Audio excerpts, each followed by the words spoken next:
စားဆိုင်ကိုအဒီအလဘဲမိကလာပါစင်ဒီနေ့နော်လဲထိုင်ဟင်းလာချက်ပြမယ်နော်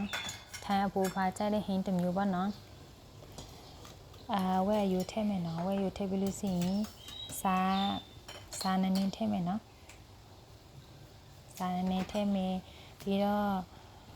ဗလဲအရွက်တွေထဲမယ်နော်အရွက်တွေကတော့စီးတဲ့ရွက်တွေထည့်စားလို့ရတယ်နော်နော်လဲကတော့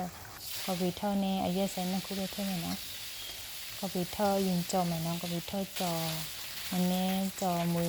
အနံ့ထည့်ရပြီးလို့ရှိရင်အိုးထဲမှာထည့်မယ်နော်ပြီးတော့အရက်စဲနောက်တစ်ခါပြန်ကြော်မယ်နော်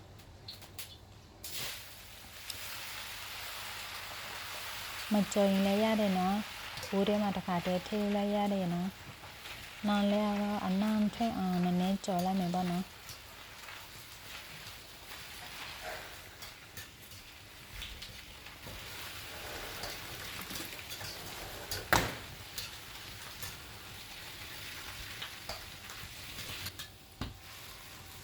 ကြော်ပြီးလို့စင်အိုးထဲမှာထည့်မယ်ပေါ့နော်ငပြာရည်ထဲမယ်ပြီးတော့ငပြာရည်ထဲမယ်အချုံမစားတဲ့သူတွေအချုံမထဲပေါ့နော်